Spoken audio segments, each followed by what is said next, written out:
Palantir has been a massive winner this year, the stock more than doubling and jumping 14% on Monday alone after the announcement that it will join officially the S&P 500.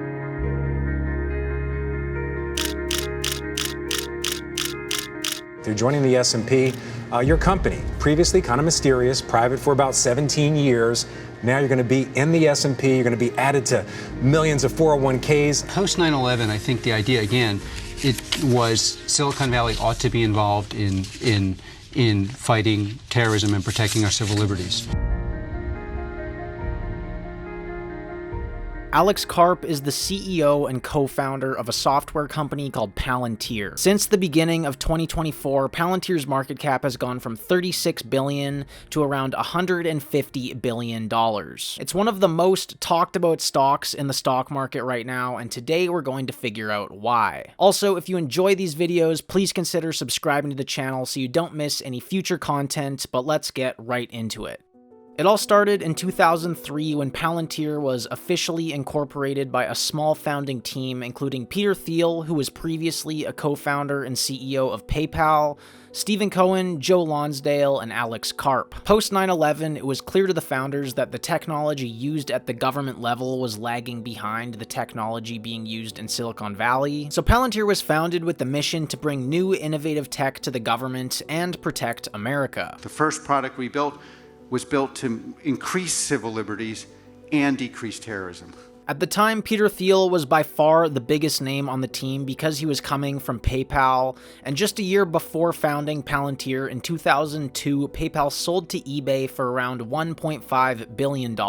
So the majority of the early bankroll came from Peter, and he decided to invest around $30 million into Palantir, which later turned out to be a pretty damn good investment. They also received about $2 million of early venture funding through the venture capital arm of the CIA called IQT, and they invest specifically in companies working on new defense and military technology, and it's actually how the CIA and other government agencies stay equipped with the latest and greatest technologies coming from startups. But who is this Alex Karp guy, and why did this already successful Peter Thiel guy decide to put him in charge of his $30 million investment? Karp had a very unique path, and his education began at Harvard College, where he would earn a bachelor's degree in philosophy and graduated in 1989. He would then go to law school at Stanford, where he would first meet Peter Thiel and the other founding members, and they stayed in contact, but Karp then went to Germany, where he got his PhD in neoclassical social theory. Yeah, not gonna lie, I have absolutely no idea what neoclassical social theory is, and after Googling it, I still kind of have no idea what it is. But after finishing all his studies, Karp would work in various financial and software consulting roles, so at this point, Karp was very educated on social, cultural, technical,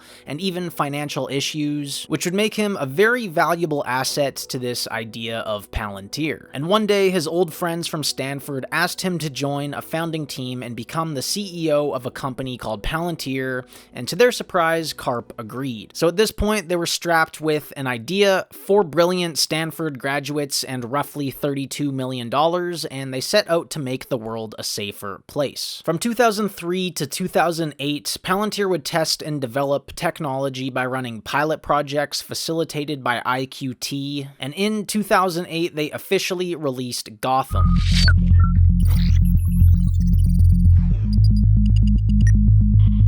Gotham is Palantir's defense and intelligence offering, and it's used by the military to analyze intelligence, track adversary troop movements, and basically just power the decision-making of the military on the battlefield. Palantir was rapidly adopted by the government, and by 2013, a document leaked to TechCrunch revealing a list of Palantir's clients, which included the CIA, FBI, Marine Corps, the Air Force, the Department of Homeland Security, the National Security Agency, and the list goes on. Over the years, Palantir has silently helped the US government carry out high-profile missions such as Operation Neptune Spear, which ended in the death of Osama bin Laden, and a recent example being helping Ukraine in their fight against Russia. But Palantir isn't only a military company, and it turns out that the software that can help the military on the battlefield can also help normal companies in the economy. Foundry is Palantir's commercial offering for enterprises, and they use lots of crazy terminology terminology in their marketing, but basically what Foundry does is it turns companies' data into actionable insights. Palantir still makes more money from their government accounts, but the commercial side of the business is growing rapidly, and as of their latest quarter, they reported $317 million in revenue from the commercial side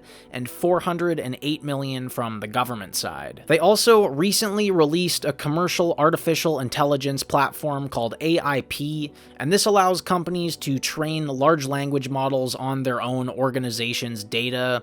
And there's many use cases for AIP, from inventory optimization to building customer service engines to just about pretty much anything that you can think of. All of these government and commercial contracts have literally led Palantir to become one of the biggest software companies in the world, and on September 30th in 2020, Palantir went public on the New York Stock Exchange with roughly a $20 billion valuation and shares trading around $10. Now, what makes this company so special is that since they went public, they have continued to grow at an extremely high rate with basically no signs of slowing down. And in only 4 years since their IPO, Palantir announced that they will be included in the S&P 500, which, if you don't know, the S&P 500 is an index that tracks the 500 largest companies in the world. And joining the S&P 500 also acts as a catalyst for your stock price to skyrocket, because all these funds that track the S&P 500 now have to rebalance their portfolios to add shares of Palantir,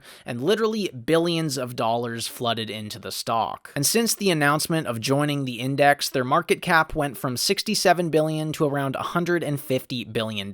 Even recently, the news has not slowed down for this company, and they announced that they will be leaving the New York Stock Exchange to relist on the NASDAQ, and this could lead to potential inclusion into the NASDAQ 100, which is another index that a lot of funds hold, so unless the market crashes soon, this will also be likely pretty good for the stock price. And all of this leads us to today, where Palantir is literally one of the biggest companies in the world, working with all of the other biggest companies in the world and some of the most top secret government agencies. They've had a pretty insane journey to the top and have clearly had a positive impact on the world. Alex Karp has been at the helm of the ship the entire time, and from what I've researched when making this video, it seems like he's a pretty well-respected leader and is clearly a very intelligent CEO. The future of Palantir will likely be to remain an innovative data and artificial intelligence powerhouse, but there's lots of debate right now whether the stock price is headed even higher or if it's currently overvalued and headed towards a bit of a correction. So let me know what you think in the comments below about Palantir's valuation. I'd be really curious to know what you guys think. I hope you liked the video. This took me way too long to make, so if you did enjoy it, please consider subscribing and hitting the like button. As always, I wish you the best of luck on your investment journey. Peace.